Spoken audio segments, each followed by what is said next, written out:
బాబుగారు, మీరు నన్ను చూస్తూ నుంచున్నారేంటి? నాగలికి బొట్లు పూలు పెట్టండి. నీ తల్లో పూలు పెట్టమంటే క్షణాల్లో పెట్టేస్తాను. పెట్టమంటావా? చాలండి మీ సరసం. పూజ కానివ్వండి ముందు. రండి.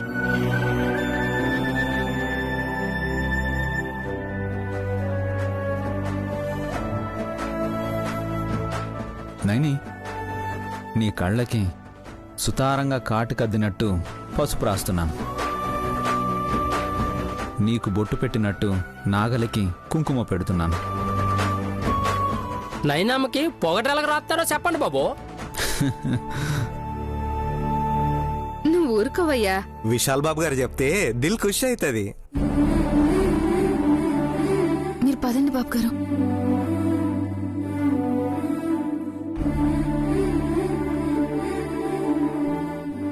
మీరు చెప్పండి బాబు గారు. అరచేతిలో జొన్నపిండి వేసుకున్నట్టు ఇక్కడ పౌడర్ వేసుకుని బుక్కల మీద మెల్లగా. బాబుగారు, మీరు పూజకొచ్చారా లేకపోతే ఇంకేమైనా? నాగలికి పూలు పెట్టండి ముందు. బ్రదర్స్ అండ్ సిస్టర్స్, సరస కాదని రేపెప్పుడైనా తీరిగ్గా చెప్పుకుందాం. ముందు ఈ పూజ ప్రాసెస్ని పద్ధతిగా కానిద్దాం.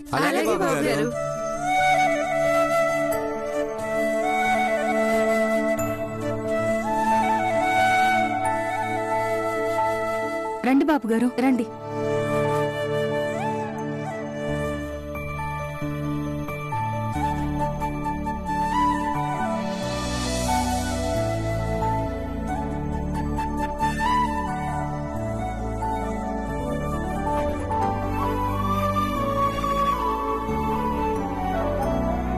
ఈ దండ వేయండి.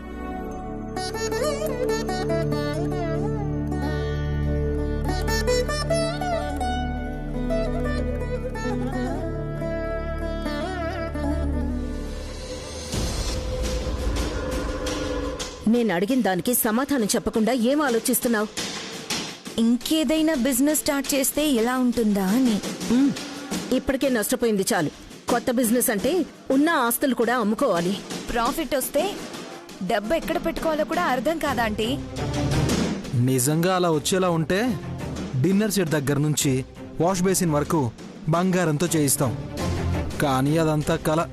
ఉన్న సామాన్లు అమ్ముకోకపోతే చాలు. మీరు కూడా నమ్మకపోతే ఎలా వల్లభా? అన్నీ ఉన్న మనం ఇంకొన్నాళ్ళలో కొన్ని కూడా ఉండవేమో అని కంగారు పడుతుంటే, ఏమీ లేని విశాల్ నైని మాత్రం ఈ ప్రపంచాన్నే దున్నేద్దామన్నట్టు నాగలి కూడా తెప్పించారంట. బిజినెస్ మొదలు పెట్టాలి అనుకున్న వాళ్ళు వ్యవసాయం చేయబోతున్నారా? పొలం ఏమన్నా ఉందా ఆంటీ? లేదు. చస్తే పూడ్చిపెట్టడానికి 6 అడుగుల స్థలం కూడా లేదు. మరెందుకు నాగలి తెచ్చుకున్నారంట? బలరాముళ్ళ భుజాన వేసుకొని తిరుగుతారేమో. మనకి కామెడీగా ఉండొచ్చేమో గాని నయని అయితే సీరియస్ గానే తీసుకుంటుందా ఆంటీ? పనిముట్ల వెనుక పని పెట్టే విషయం ఏదో ఉండే ఉంటుంది. నువ్వు ఏమీ లేకపోయినా గాల్లో మెడలు కడతావు, వాళ్ళు మాత్రం నీళ్లు లేకపోయినా ఓడలు నడుపుతారు. అది తేడా. ఆలోచిస్తుంటే ఆ నయ్యని మనల్ని ఆలోచనలో పడేసి తను ముందుకు వెళ్ళిపోతుందేమో అనిపిస్తోంది. ఆంటీ, మనం మాట్లాడుకుంటే మనకు తెలిసిందే చెప్పుకుంటాం. అదే ఆ నయని ఏం చెప్తుందో వింటే కొత్త సంగతి తెలుసుకుంటాం. ఫోన్ చేసి చెప్పమ్మా, చెవులు నిక్కబుడుచుకున్నాము అని. వాళ్ళ దగ్గర బేసిక్ మొబైల్ ఫోన్ కూడా లేదు కదా. కమ్యూనికేషన్ లేనివాడు కూడా కాన్ఫిడెంట్ గా బతికేస్తున్నాడు. కమిషన్ తీసుకునే నువ్వు మాత్రం మాకు నమ్మకం వచ్చేలా ఒక్క పని చేయలేకపోతున్నావు.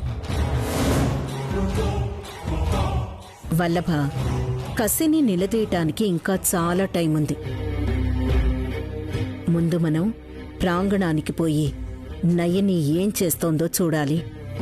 వద్దమ్మా, అక్కడ బ్రదర్ అని కాలర్ ఎగరేస్తూ విశాల్, బావగారు అని కనుబొమ్మలు ఎగరేస్తూ నయని ధీమాతో ఉండే వాళ్ళని చూసి నేను నలిగిపోలేను. ఇప్పటికే 4 కిలోలు తగ్గాను. డైటింగ్ అనుకో వల్లభా. మనం సక్సెస్ అవుతామని వెయిటింగ్ కూడా చేశాను. నేనే కాదు, ఆస్తి కూడా తగ్గింది. ఇంకొక్క వారం చూడు వల్లభా. ఆ తర్వాత వారాల అబ్బాయిల ఆ ఇల్లు ఈ ఇల్లు తిరగాల. వల్లభ, ప్రతి విషయాన్ని నెగటివ్గా తీసుకోవద్దు.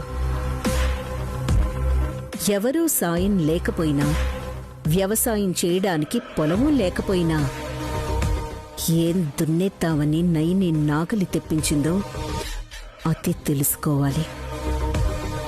మీ ఇష్టం.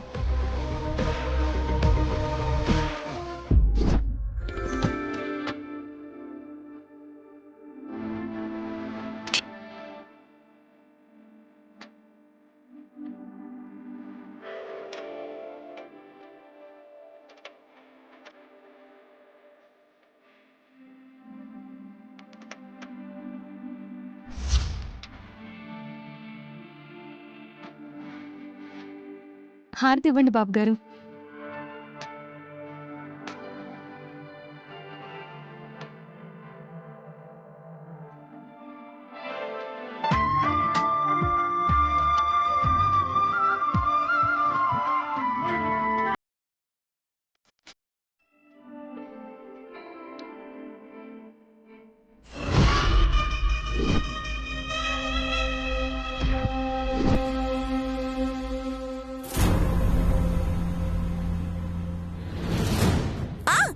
పదండి పదండి పదండి, త్వరగా హారతి తీసుకుందాం రండి. అదేమైనా ప్రసాదమా తీసుకొని నోట్లో వేసుకోవడానికి?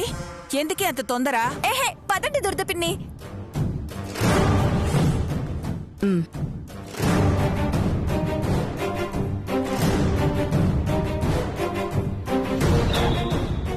విశాల్,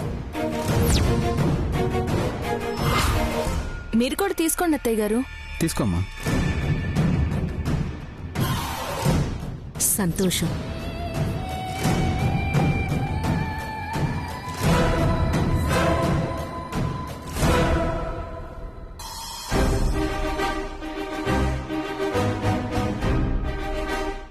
మీరు కూడా వచ్చినందుకు నాకు ఇంకా సంతోషంగా ఉంది అత్తయ్య గారు. మేము పూజకి రాలేదు, ప్రాంగణంలో మీరేం చేస్తున్నారో చూడ్డానికొచ్చాం. దున్నేయాలి అనుకున్నాం. దానికి శ్రీకారం ఈ పూజా పునస్కారం. ఇక్కడ పొలమే లేదు, ఎలా దున్నుతారు? బ్రదర్, దున్నడానికి పొలమే ఉండాలి అనుకో, స్థలం ఉంటే చాలు. నీ భార్య నైనికి అడుగు నేలిచ్చినా దుక్కి దున్నేయగలదు నాన్నా. యువర్ రైట్ అమ్మా. నైని తలుచుకుంటే సాధ్యం కానిదంటూ ఏమీ లేదు. నైని, రెడీనా? ఒక్క నిమిషం బాబు గారు. పొడిమి తల్లికి దిష్టి తగలకుండా ఉండాలి కదా.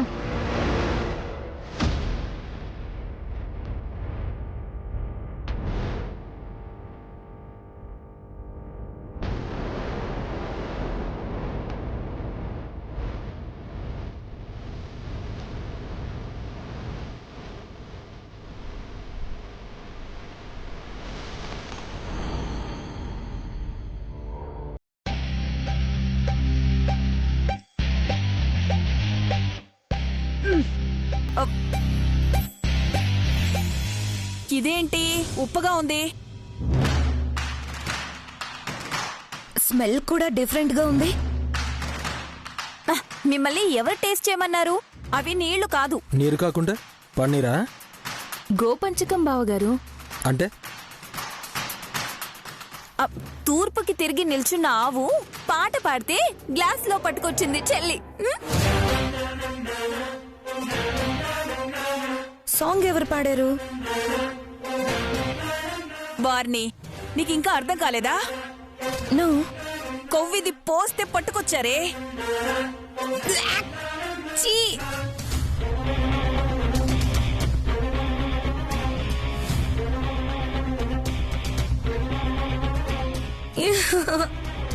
Aunty, what is this aunty?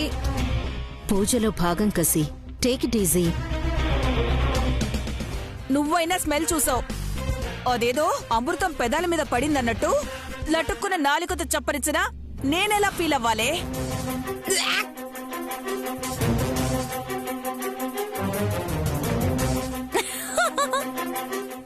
నీకు అలవాటే కదా దుర్ద పిన్ని. నువ్వు నోరు ముయ్యవే. నీకు ముందే తెలిసినా చెప్పకుండా సైలెంట్ గా ఉన్నావేంటే? మేమంతా ఊరికే నిలబడం కదండి, మీకేటైంది? రేయ్, మీకు అవసరమైతే క్యూలో నిల్చిన కూడా ప్రసాదాలకు చేతులు చేస్తారా? ఇటువంటివి నైవేద్యం అనుకొని చాలాసార్లు తిన్నాం సార్.